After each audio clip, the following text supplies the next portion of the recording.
Hello, everyone. It's so great to have you with us. Welcome to today's installment of Meet the Council. This edition of Meet the Council is one of our many events for Pride Month, and it's part of our larger year-round initiative to strengthen and support the LGBTQI community in the foreign policy and national security spaces. My name is Damon Wilson, and I'm the Executive Vice President here at the Atlanta Council. I'm also a proud member of the LGBTQI community, and I'm honored to help lead an institution that puts diversity front and center. Meet the Council is an event series hosted by the Atlanta Council's Office of Human Resources and the Diversity, Equity, and Inclusion Council to promote the work and opportunities of our organization. And I want to give a shout out to those remarkable teams and their team members. These events focus on engaging historically marginalized groups in the council's work as the Atlanta Council works to build a staff and a broader foreign affairs community that better reflect the diversifying of our nation and our world. And the Atlanta Council is making great progress. We publish our diversity statistics on our website, and our LGBTQI representation among staff is significantly greater than among the US population. And we can't say that about all our demographics, so we have work to do. But it underscores the importance of representation and visibility. And that is why I am here this evening, along with my fantastic colleagues. So in a moment, we'll introduce today's panelists who will have the opportunity to share their personal experiences, their career paths, and to answer your questions. So for those new to us, you might be thinking, my grandmother always asks, what is a think tank? And what do they actually do at the Atlanta Council? So the Atlanta Council is an international affairs, nonprofit institution committed to shaping a better global future. It's more than just a think tank. We are in the business of ideas. We are actors, not just observers. And we are a community. This year marks the 60th anniversary of our founding. And in that time, we have grown to work on a variety of issues that are most important to the challenges of the day. However, in all of our work, our mission has remained constant, working alongside friends and allies to shape the global future together. So last spring, we launched our first ever Diversity, Equity, and Inclusion Council as part of our commitment to strengthening a culture that celebrates diversity, that strives for equity, and breaks down barriers in pursuit of inclusion. We believe that only an organization that reflects the world around it and that acknowledges historical inequities, structures, and biases that perpetuate them can work to dismantle these barriers to progress. And in doing so, help shape a better, more just global future. So our mission is global, but our work begins at home. The Meet the Council series is part of that effort to reach out to diverse communities and introduce them to the work and culture of the Atlanta Council. So let me share first, when I began my career, this was not the approach of the US government. I came to Washington when telling the truth about who you loved could disqualify you for a security clearance. I watched as a young officer as the US Senate blocked James Hormel, the first openly gay nominated ambassador, from confirmation. And he went to post thanks only to a recess appointment. As an intern at the White House National Security Council, I was still in the closet. But from day one at the State Department, I served openly. I became active with GLIFA. I worked to end the White House practice of limiting Oval Office photos with the president, only to married spouses when I went back to the NSC. Yes, things have changed. They have changed dramatically for the better. Just last week here at the Atlanta Council, we hosted Secretary of State Tony Blinken for Pride, in a remarkable conversation. This Wednesday, I've been invited to moderate at the White House NSC Pride event. I'm proud that the council is at the forefront. We convene out leaders across the national security space, from our LGBT Advisory Council to hosting all of the out prime ministers. We cultivate a pipeline of talent to help LGBTI professionals in foreign affairs thrive in their careers. And we help mainstream LGBTI issues as part of our discussion of foreign policy and democracy and human rights. So we are just getting started. Thank you for joining us this evening for this important conversation. With that, I want to turn this over to Vicente Garcia. He is our moderator for today's conversation. But more importantly, Vicente is the driving force behind our work and someone who I am so proud to count as a friend and colleague. As I prepare to head to the National Endowment for Democracy, I'm looking to Vicente and our colleagues who are with us today on screen and those of you watching who are going to join our team to carry that torch forward. So for this evening, please use the hashtag Stronger with Allies, which is an Atlanta Council motto so appropriate for tonight. Vicente, over to you, sir. Thanks, Damon, for that introduction and sharing that personal story. And happy Pride for all of you joining today. I've been really looking forward to this conversation, not only because I get to share some insight on the Atlanta Council, but I also get to spotlight some incredible LGBTQI staff who work in different parts of the council. You get to hear directly from them and be able to pose your questions. But first, I want to tell you a little bit more about the Atlanta Council. If you, as Damon mentioned, if you'd like to engage in the conversation, please use the hashtag Stronger with Allies. Or if you're on Zoom and you'd like to ask a question, you can use the Q&A function. Now, as Damon mentioned, the Atlanta Council, we're a foreign policy think tank, which means we produce reports that inform solutions-oriented policy outcomes. We host everything from roundtables to large-scale convenings to connect decision makers and analyze the world around us while advocating for constructive youth engagement. According to the University of Pennsylvania annual survey, we were one of the top 50 think tanks in the world in 2020, and in the top 10 of the 2020 rankings for foreign policy and international affairs think tanks, and in the top 10 think tanks to watch in 2020. I joined the council in 2012, and I've had an incredible network of colleagues supportive of the LGBTQI community throughout my time here. And with Damon as a mentor, he supported me and other staff as we developed our programming around LGBTQI affairs. And as he mentioned, we started the LGBTQI Advisory Council, consisting of out U.S. ambassadors and other former senior officials who identify as LGBTQI. And through their support, we launched the first ever fellowship for mid-career LGBTQI professionals in the foreign affairs and national security communities. This year, our Global Energy Center launched out an energy network targeting the community in the energy and climate fields. So I'm really proud of all the progress that we've made as a community within the Atlanta Council and the change that we're trying to do beyond.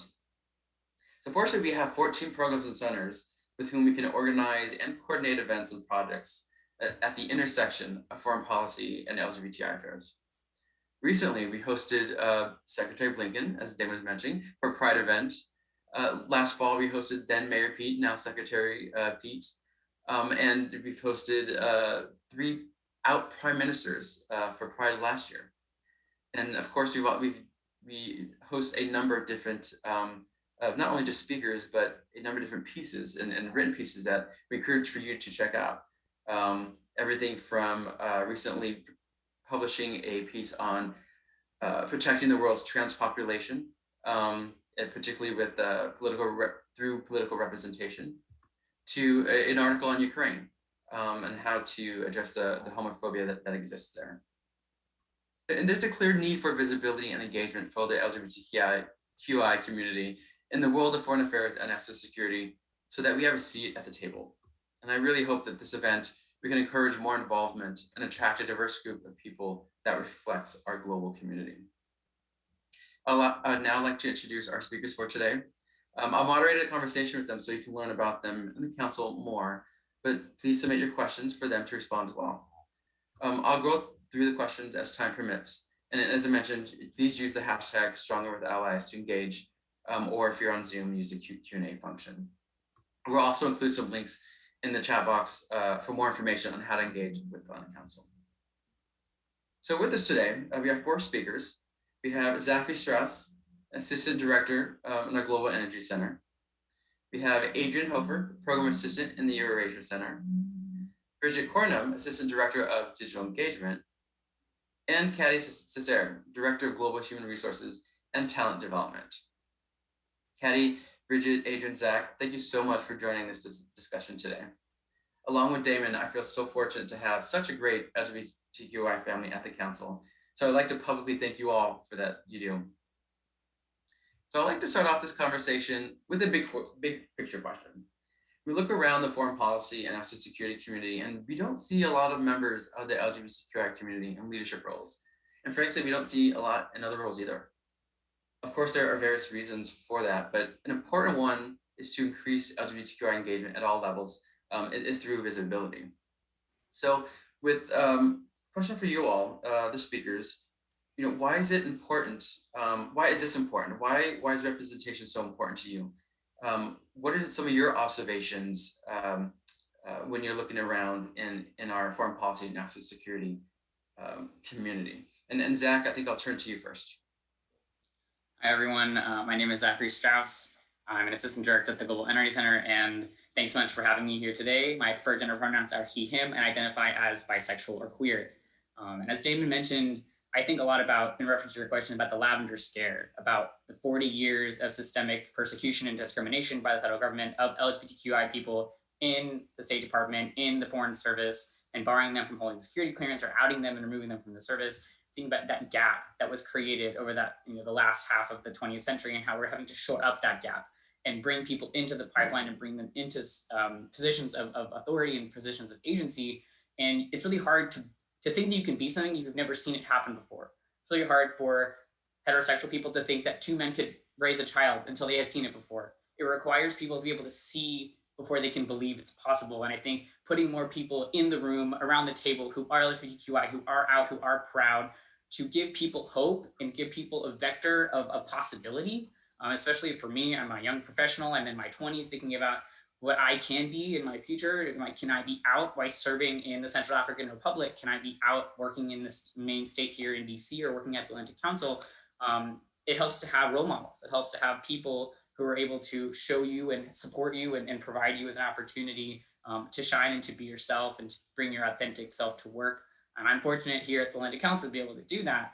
But in terms of visibility, it really just requires a world and a community that demonstrates that you belong, that you are equal, and that you have every right to thrive in your professional career as anyone else does. And Adrian, if I could turn to you, particularly in your region of where you work in Eurasia, sometimes it can be some very hostile environments towards the LGBTQI community. Why has this been so important to you?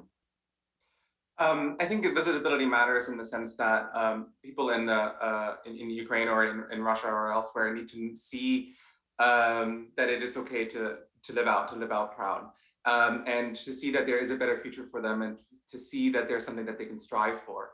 If you're in Russia, for example, a gay person there will find it very hard to find any kind of media, any kind of information about who they are, and affirming that they are okay and that they are allowed to be who they are. So it's important to, at least from my perspective, to be a beacon, to be somebody who lives out, who lives proud, so that they can hopefully find their way to an example that they see themselves in, and to just reiterate, be more secure in themselves, and instead of going down a dark path of hiding themselves or committing suicide or doing something really drastic to try to find their way through. And not only that, but try to lift other people around them, because it's usually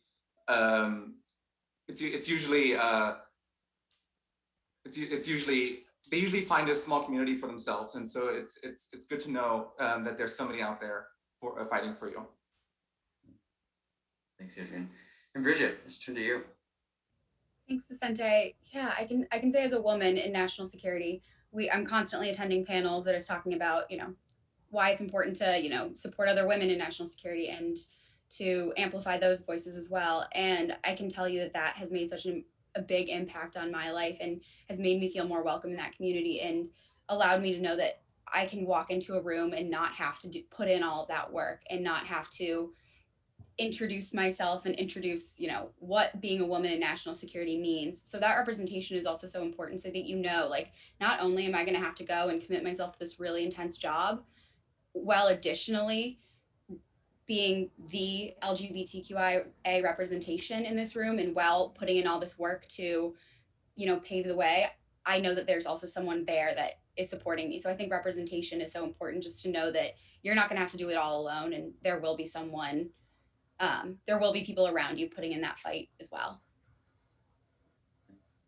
And Kathy, if I could turn to you, particularly you have such a as an HR professional, I'm sure you've kind of seen, as Damon was mentioning, a little bit of the changes over the years. If you talk a little bit about that, but then also, yeah, your overall observation of being in this global space that you had such a long career in. Thanks, Vicente. Interesting because you just stated it. The world is changing and it's changing at warp speed. That's the way I feel. So specifically amidst the pandemic, I think the pandemic really made us take a step back to evaluate what's happening in our individual personal worlds as well as our professional worlds too. So right now we're in a position where we can all be change agents. I'm a woman of color. I am a member of the LGBTQI community, and I'm proud to be a part of all categories. And I think that's where we're at right now, just to be proud of who we are, recognizing that we're here to represent the global communities that we support, not just our individual personalized communities or relationships within our cohort groups. So in the field of HR, what I've really seen shifting is a more direct approach towards inclusivity. That hasn't always been the case over the past couple of years. Diversity now is more so at the forefront, and we're looking to touch all areas of diversity. So not just bringing more people of color into organizations, but also representation within the LGBTQI communities. And we're driving that action forward through metrics being implemented in our recruitment process, inclusivity metrics being a part of our performance management process. Ultimately, what we want is for everyone to feel like they're able to bring their whole selves to work each and every day. And we need that through the representations of the individuals and key stakeholders that we have in key positions within our organization. So definitely here at the Atlantic Council, that's what we strive to do. We strive to reflect the communities that we support. And so I've just really been blessed to be a part of this Atlantic Council team, and just a part of the missions that we're driving forward and the actions that we're pushing through. So yeah, I'm just really excited about the movements that we're putting into play right now. Yeah, and yeah, thank you for mentioning that. That's such a good way of framing all of this as a sense of optimism. We give you hope. You know, you're going in the right direction, and I love the how you point out the intersectionality of things, of if you're a person of color, your identity, whatever you're bringing to that table is at least enough the Atlantic Council's perspective, that's added value to that conversation. And you better reflect the global community that we are. So yeah, thank you for all that. So now I think I want to turn a little bit, talk a little bit about the Atlantic Council. Because the four of you, I'm pretty sure you could work wherever you like. Such incredible backgrounds. But I want to hear, like, why the Atlantic Council? Why did you choose the Atlantic Council? What is it? How is it different from other organizations? And I think, Adrian, I'll start with you to kind of hear your thoughts. Like, what makes you excited to work at the council? So I decided to work here while I was still at the EU. I was a temporary assistant at the delegation to the United States, and I knew that was ending. I knew I had to go somewhere else. And the Atlantic Council was, I think, one of the first, if not the first place I applied. I used its research throughout my time in college. I in fact read Anders Aslund, a couple of his things, and I work with him, although he's unfortunately retiring. But so the Atlantic Council was front of mind for me for the 4 years before I applied, and I think I even tried getting an internship, and I'm just so happy to have gotten the job. But when I first got here, what makes me excited to stay is not only the work we do, not only the human rights that we advocate for, not only the transatlantic policies we advocate for, but the fact that one of the first things that happened that week was I met a very out and proud member of the LGBTI community that I worked with, and then found out about the LGBTI initiative at the council, and really felt immediately welcomed in a sense that I couldn't just bring my professional self to the office, but I could also bring myself to the office. Damon's representation mattered a lot. I got to meet him within the first 2 weeks as part of his policy to meet new staffers, which I felt incredibly welcoming to. And so it just made me feel like it was a place that I could feel at home and stay and really try to build the start of my career out. Thanks for sharing that. Bridget, if I can turn to you, you've really led our social media strategy at the Atlantic Council and in so many different areas. And so I'm sure you're in high demand. And we're fortunate to have you as part of the Atlantic Council family. What makes you excited to work with the council? Yeah, I mean, I'm so grateful to work at the Atlantic Council, not only because of the work we do and the impact that we make in the global community, but also just the people we work with. I feel so lucky to not only care about the content, but I also care about every single person I work with and know that they are, the people that I'm in the bunker with, the people that we are working long hours with, the people that we are traveling with and working on all these events with. It's knowing that you can be yourself in an environment that you do have to spend a lot of time in. I started working with the Atlantic Council when I was an intern at another organization when we worked on NATO Engages together. And I was just so impressed by the staff. Everyone was so serious and so, put together when working, but they also were just able to let go and have fun and enjoy each other's company. And I think that is so important when you work in a high stress environment. And I also saw right when I was applying for this job, it was Pride Month in June of 2019. And I saw how much the editorial team was doing on Pride Month for the Atlantic Council. And they were putting out content on LGBT rights around the world. And there were several stories. And I could just see that this was a place that really was committed to the values that it says they're committed to. And yeah, I think you touched on two things that's been really important for me that makes me excited with the council.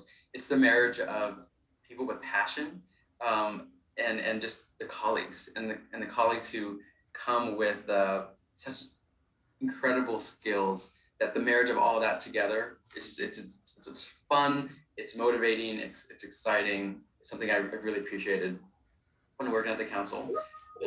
And Zach, I want to turn to you because Bridget was just talking about being in the bunkers and working very closely with folks, and most recently had the opportunity to work with you to produce last week's events with Secretary Blinken. So it's been great that the Atlantic Council, we're able to work across programs and centers in different departments all the time, which makes it always fun and dynamic as well. So yeah, I turn it over to you, Zach, what makes you excited to work at the council? So I joined the council in 2019, actually right before Pride Month in April, and I came working in migration. I'd worked in energy before, but I was really excited at the fact that they had such a broad array of programs and centers, and they really touched on so many different things. And I had the opportunity to work on global decarbonization and climate action and advanced energy, and being able to really bring my interest and passion into that work, but then also subsequently getting to work on LGBTQI rights and investing in other forms of passion that I have for other aspects of my life. That first June, I was the MC of our Pride event here at the council, and I was really just thrust into that world, and it was able to meet a bunch of really exciting and diverse group of people who really cared about LGBTQI rights. I've been given the opportunity here to actually start my own outer energy network through the Atlantic Council Global Energy Center, where we have the first national community professional network ever created for visibility for LGBTQI rights and energy and climate, and being given the green light, the support, the solidarity with my team and the council with Damon to really go ahead and do that and to build something that's lasting and sustainable has been really exciting. And I'm really excited to be able to continue to work on that with my team here at the council. Yeah. And extra kudos to you on that, Zach, because one, that would not exist without you. And two, you driving it forward is just really a testament to you and your commitment to it also. Thank you for that. Kathy, I'm going to turn to you. I'd love to hear your thoughts on why the Atlantic Council. Yeah, so I think I have a unique perspective here. So my exposure to the Atlantic Council came randomly, actually. This is my first experience with a think tank, so I didn't really know what to expect. But to be honest with you, I am super happy, and obviously so, I'm still here. One of the things that I always look for when I'm entertaining new options for new opportunities is the environment. It's one thing to be recruited and told what the culture is at an organization, but it's a different thing to experience the culture and to see differences in behaviors that are different from the behaviors from previous organizations that you've worked with that didn't pair up with your values, or in this case, my values. And so when I came to the council, one of the main things that I was looking for was transparency, honesty around the things that we're not doing so well at, and the actions that we're taking in order to make those areas of opportunities wins. And I quickly saw that. I saw that in the colleagues that we work with. I saw that in the work that we're doing. I saw that in the representation of the individuals that are driving the work. And I think that really is what sets us apart from other organizations, specifically those within the think tank space, is the fact that we put action behind our words. We recognize that we don't always get it right, but we acknowledge where we're getting it wrong, and then we work to make those wrongs right. So yeah, I really think that that pairs up with sustainability too. When you think about the talent pipeline, when you think about retaining high performers, one of the main things that we need to really consider is how do we allow people, again, to bring their whole selves to work, so that way they can feel like they're authentic and they're not having to code switch, because that really is a thing that a lot of people have to do. And how do we allow and create space for people to build out the culture of the organization? I think sometimes culture, or the terminology of culture, gets a bad rap. It can sometimes have a negative undertone or a negative connotation, in the sense that, okay, well, is the culture a white male patriarchal culture, which is typically that of a lot of organizations, specifically those like in the federal contracting space. But one of the things that drives our culture forward is the fact that we want to ensure that there's representation on all sides. So diversity as it relates to the work that we do, the people that we engage, the people that are a part of our teams, and again, overall, the bodies of work. So seeing that reflected in the council when I first arrived, and seeing that still perpetuated throughout till today, is really what brought me here and keeps me here and keeps me doing the work that I'm doing. And I'm sure it keeps us all doing the work that we're doing. Absolutely. And one thing that you touched on when it comes to Atlanta Council culture, our Atlanta Council President and CEO, Fred Kemp, is always emphasizing that we are a learning culture. And that's one thing I've really valued. It could be very much embody that. And one perfect example is what Damon was mentioning during the introduction.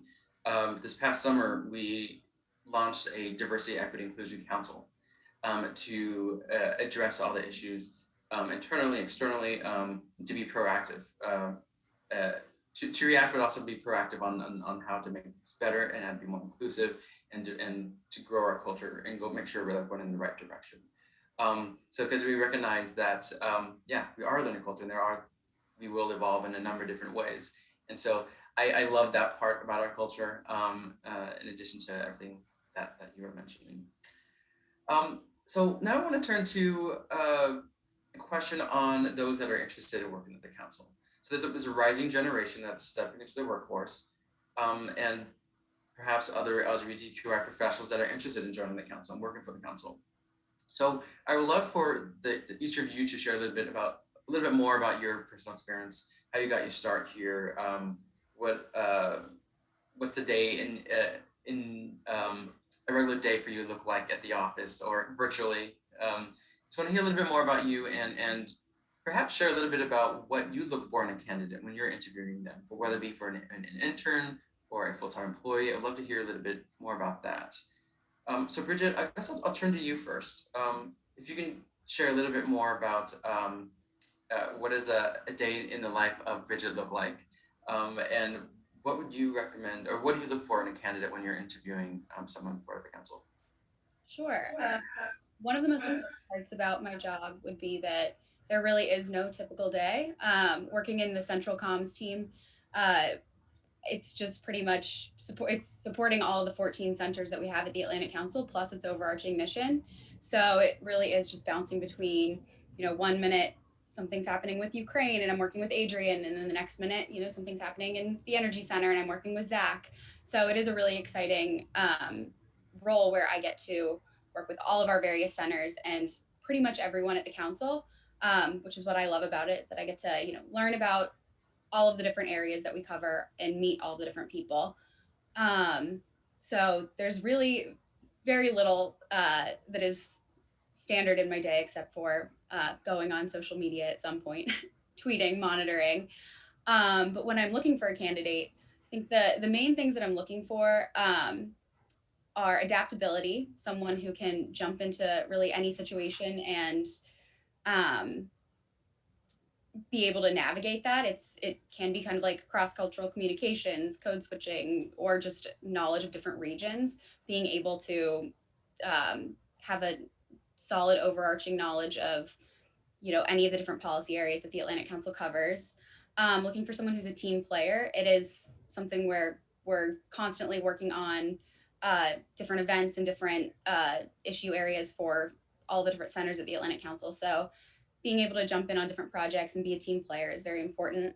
And somebody who is creative and passionate about the different issue areas and is able to get excited about really anything that the Atlantic Council is working on and is able to communicate that and share it in a creative and unique way. Great. And Zach, if I can turn to you a little bit about your background and how you got started at the council and what you look for in a candidate. Yeah, thanks so much again. So my background, I came to the Atlantic Council actually from working in migration. And I had previously lived abroad for 4 years in Japan, France, and Spain, working at the OECD, working with the Japanese government, coming back to the US and jumping into energy. I'm from Houston, really going back to something that I've been passionate about, something that I had grown up on. My day-to-day, I work a lot on climate and advanced energy. I also help run a program for veterans in advanced energy, like similar to what we do for LGBTQI people. We also help veterans as well as women. We have a Women Leaders in Energy Fellowship as well. I help run a lot of our internship program. I also recruit and manage our internship program, so I can talk a little bit more what I look for in a candidate when I'm looking at an intern. But again, there's no day-to-day. I wear a lot of hats. I'm either writing a report, or I'm editing someone else's articles, or I'm managing an event, or I'm reaching out to new people to build the Outer Energy Network. So it's a really diverse array of different things. And I'm glad to also work with colleagues like Bridget and people at other programs and centers, because energy is so cross-functional. We get to work across the world and, with global business or with security and defense, or, it really does touch everything, and allows me to work and meet new people across the world and highest and the lowest levels of their agencies as well. And if I'm looking at an intern or someone to work at the Atlantic Council, looking for entrepreneurship, someone who's open to new tasks and isn't afraid to take on something difficult. I'm looking for someone who's kind of nerdy. I want someone who's really going to be passionate about the specific thing that they're working on, whether it's in energy or it's in security or it's in Eurasia. You really have to care about the nitty gritty and care about the big picture, but also the nerdy nitty gritty stuff too. So that's what I would say. Thanks so much for your question. Caddy, if I can ask you, what would you say are some common traits that you look for, or you look at HR, so if you hear from other programs and centers, what are they looking for in candidates to work at the Atlantic Council? Sorry, I was on mute.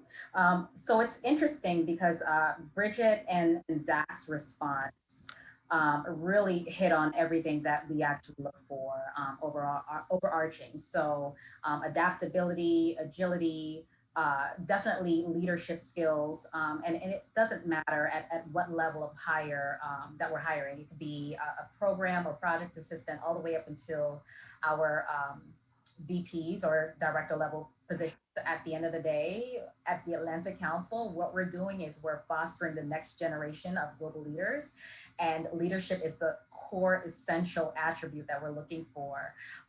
Of course, we recognize that everyone will come to the council fully equipped and ready to take on the world, but that's the culture that we're trying to drive forward, where we're instilling that in all of our hires and in all of our employees. So definitely being able to understand that you're coming in as a change agent.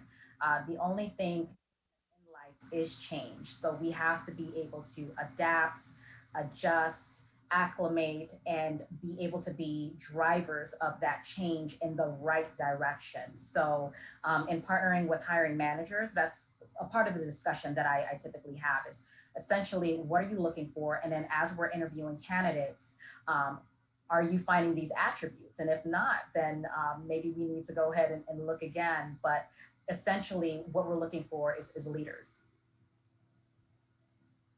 Great, thanks. Adrian, I'm gonna turn to you. You shared a little bit about how you got your start at the council. Could you tell us a little bit more about, a day in the life of Adrian? And yeah, when you're interviewing candidates, what are you looking for? So the primary responsibility that I have is programmatic work. So whenever you see an event, whenever you see some kind of publication coming out and we're running a rant around it, or any kind of publicity work around that, that's primarily my job. That's primarily the job of my team. So that if nothing's going on in the world, which is rare, that's our primary responsibility. But if there's news happening, then it's our responsibility to figure out how we can respond quickly to coordinate any kind of expert reaction pieces or something like that. I also work on our congressional contacts. So the Eurasia Congressional Fellowship Program is part of my responsibility. We do research related to all different kinds of topics in the Eurasia space. So, and I even manage our website stuff. So I have a wide breadth of different things that I work on. I'm not personally in charge of hiring. I don't have any kind of hiring responsibility, but I do know what people look for, and it's primarily that that drive that you want to make a kind of impact in the world, that you want to that you feel like you have something to contribute, and that you have a unique perspective that is worth listening to. That's the primary thing that people want to see, and that you kind of bring a unique experience at the table that just isn't matched anywhere else. Yeah. Thanks, Adrian. And so we're talking a little bit about the on-ramping to the Atlanta Council, and then what, a little bit of a taste of what the day-to-day looks like. I want to ask each of you about different initiatives that are different ways that people can get involved with Atlanta Council. So we have a number of different fellowships, for example. Zach mentioned Out in Energy, a network that he started.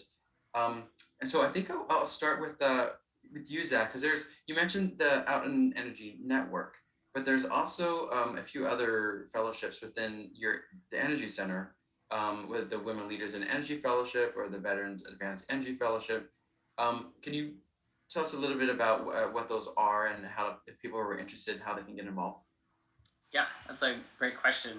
So at the Global Energy Center, we recognize that the energy sector could be more diverse. It is currently about 17 to 20% women. And in that regard, we have a program that's ongoing now for 3 years called the Women Leaders in Energy Fellowship, which is designed to support and create an incubator and career development for young women leaders in energy. This year we have about 25 fellows, which is really exciting. It's our biggest class we've had since we began. It's really designed to provide them with career development skills and opportunities to write articles and other think pieces, and connect them with other women in energy so they can build their network of women leaders in this space. And then I help run our Veterans Advanced Energy Fellowship, which is directly targeting military veterans, reservists, and military spouses who are interested in advanced energy. Advanced energy meaning nuclear, renewables, batteries, the whole spectrum of climate and clean energy industries. Because again, veterans that come out of their service looking to transition, or they're separating from the military, they're looking for purpose, they're looking for a new job and looking for a new career. And oftentimes clean energy is that, that's fulfilling opportunity for a military veteran, with leadership drive, with a mission-driven opportunity, with purpose, with that team building opportunity. Currently, wind and solar actually are some of the highest proportionate job opportunities for veterans in the country, and it's sort of only going to continue to grow. So we're really trying to provide, now we have 10 military fellows or veteran fellows in our program, with connections to other military veterans in energy, as well as access to education, access to moderation and writing opportunities, access to career development skills like public speaking, really trying to also just build their network and helping people meet other people who are like them, creating visibility, incubating their worth, their value, their dignity in this space, and just helping to create more alignments there. Yeah, I love, I believe you launched the fellowship a couple of years ago or so. I'm super excited to learn about that. As an Army brat, it's very special for me to be able to the Atlanta Council to have some programming for veterans. So I love that you all are doing that. The Global Energy Center is taking the lead on all that. Adrian, I'm going to turn to you. I would love to hear more about, you mentioned it briefly, the Eurasia Congressional Fellowship. That's been going on for several years now. It's been one of our most successful fellowships that we've had. Tell us a little bit more about that. So that started back in 2018. I think Geisha Gonzalez started the program, and her idea was to try to increase visibility for Ukraine in Capitol Hill and in the foreign policy community that works on the legislative side of things. And it's a 1 year long thing. No one gets paid. It is non-residential and it is nonpartisan. And the whole idea is to connect members from the House staff and Senate, their relevant committees, with Atlantic Council fellows and other leading experts. We want to discuss with them issues such as US-Ukraine relations, US-Russia relations, Russia's foreign policy and Kremlin influence operations, and a whole host of other topics. We have a full list on our website of things. And the whole idea at the end, which has been disrupted by the pandemic, was to do a week-long study trip to Ukraine where they get to meet with counterparts from the Ukrainian government, from the Verkhovna Rada, and a couple of other civil society organizations and leaders and think tank groups there, just to get increased exposure and showcase Ukraine as a bright spot in the post-Soviet space, and showcase Ukraine's increasing drive towards a more Europe-focused foreign policy and domestic policy. That is the primary goal for our fellowship and the trip. That's great. And just very briefly, I mentioned this earlier about our LGBTI fellowship that we launched a couple years ago. About 20-25 fellows from around the world that we engage, mid-career professionals. It's a series of workshops, leadership development workshops, of foreign policy master classes. And it's a great way to also meet with just other leaders who have been at the forefront of the intersection of LGBTI affairs and foreign affairs. Sometimes we have special master classes just with leaders that share their experiences, that have been paving the way for us to follow in their footsteps. And then so one other great initiative that we launched just this January is our we relaunched our internship program to where it is paid, and it's a more intentional professional development program for that next generation of leaders. Caddy, if I can turn to you to tell us a little bit more about that program and how people can get involved. Yeah, absolutely. So, yeah, Vicente, just like you stated, the council, we really recognize that a part of the socioeconomic challenges that plagues the U.S., it implicates and it presents itself within the organizations that are a part of our capitalistic society. So one of the avenues that we really recognize that we could really focus in on is our internship program. So previously our internship program was unpaid, and now we've transitioned to it being paid.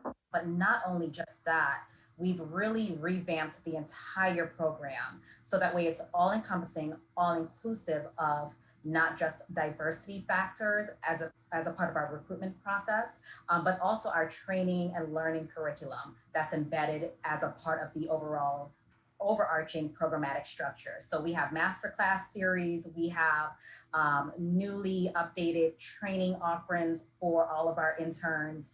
And yes, we no longer call our interns, we call them young global professionals. So they're embedded as an essential part of our 14 programs and centers. We recognize that we are just not doing the work of today, but we're setting the stage for tomorrow.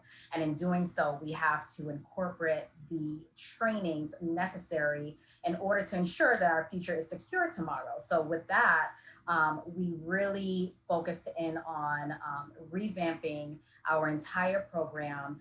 And in all totality, like when you really think about it, about 33% of our YGPs now convert over to FTE, so full-time employment. So that's a huge percentage when you really think about it. So we're really investing in our future by doing what we need to do today. And with our YGP program, we're using this as an example for our total talent strategy as we move forward to incorporate certain elements into the build out of our internal teams overarching. So it is something that is new. We are in our second cohort group. So we had our YGPs for our spring cohort, and then now for our summer cohort, and we are in the planning phases for our fall cohort. So we're looking to have those application dates.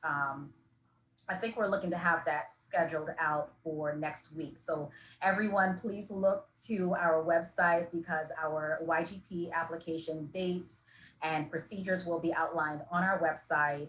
So tell your friends, tell your family members, students, military individuals to apply because we are ready and we're super excited about continuing this trajectory of growth within the YGP.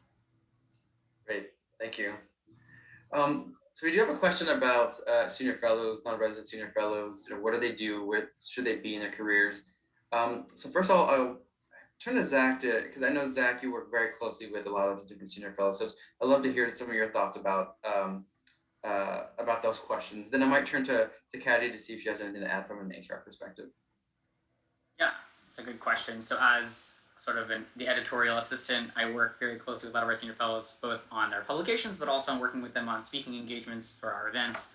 A senior fellow, at least at the Global Entity Center, tends to be a mid to an upper level career professional who has decades or long-standing career development in energy or climate, that has a specific area of expertise that is a value add to our center, whether that's focusing on defense or the Arctic or nuclear energy or advanced energy, or they may be an energy journalist. We really take from a range of different professions and specialties. Energy justice, for example, we just brought on someone specifically focusing on environmental and energy justice and thinking about those things as growing important topics in clean energy today and also in legacy energy. We also have just fellows. So we have senior fellows and fellows. Fellows tend to be younger, juniors. So there are other also opportunities for fellows who are younger, growing, rising professionals also to be part of the Atlantic Council team. Yeah. Caddy, anything to add to that? Yeah, I was about to say, Zach really laid it out. Our fellows are essential to our work, and really it's about the partnership there. So we are built off of our YGPs, our core consultants, our employee base, as well as our fellows. So definitely our fellows come with a certain subject matter expertise, and we lean on them for a lot of our work and collaboration in the workspaces that we're in. So we do have our fellow positions posted on our website, those that we're advertising for. And then of course we keep our website updated with any opportunity specific to fellows, as well as what it looks like to be a fellow of the Atlantic Council. So as far as inquiries, if ever there's an inquiry, definitely reach out to hr@atlanticcouncil.org, and we'll be able to really explain in detail what our opportunities are, if any, at the time, specifically for our fellows. Got it. Thanks so much, Caddy. So just to, I think we're coming towards the hour. So just for final comments, I would love to go around and just hear from each of you. What's a really important takeaway that you want folks to hear, to leave this event knowing, whether it be about the Atlantic Council, about the foreign policy space, being out at the Atlantic Council. What's the most important takeaway that you want people to have from today's conversation? And Adrian, I think I'll start with you first. I would say don't accept a place that doesn't accept who you are. So don't work for somebody who doesn't respect you and who you are. Don't settle for something less than you think you are worth. So make sure that you feel welcome where you work. Make sure that you can bring yourself to the table and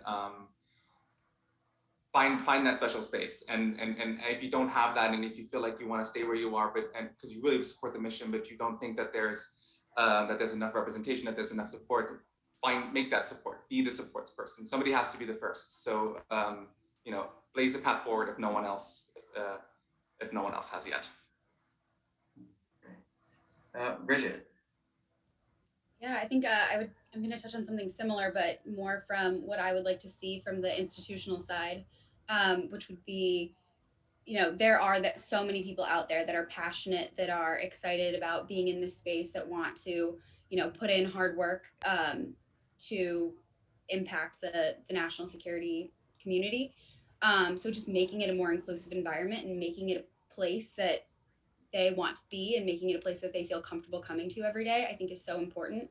And not only is it going to benefit them and your employees, but it's going to benefit the organization as a whole, because as we've seen, diversity and differences of perspectives not only, is a good thing to have in general, but it is something that really makes the work better and does just bring about a better, bigger, more global perspective. So I think doing anything you can to break those barriers down, whether you're an individual within the organization or whether you're someone up who can make that change in an organization, just being able to make it a more inclusive and more welcoming place.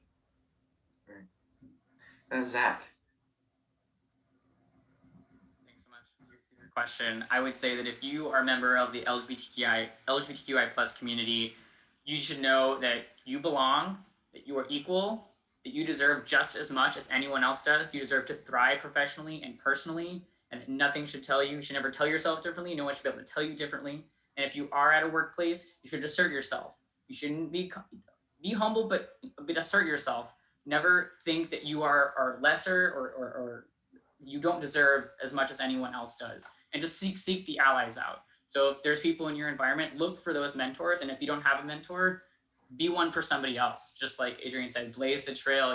There's someone always has to be first. So either find and integrate yourself into a community of allyship and diversity, or create one. Yeah, it's really important. Thanks, Zach.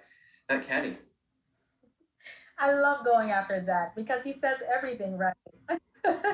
So, I would definitely just say to always use your voice. Sometimes this world tries to silence us, and it's not right. We all have a voice. No one gave it to us. It's ours. So use it. And definitely hold organizations accountable the same way we hold people in our personal lives accountable. Hold the organization that you work for accountable.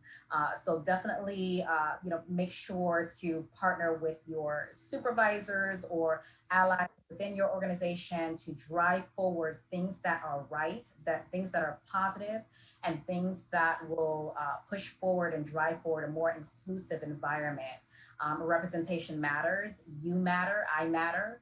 And if I'm hurt, that also should mean that you should be hurt in some kind of way. So understand what it means to be an ally, what that looks like. There's no one size fits all to allyship.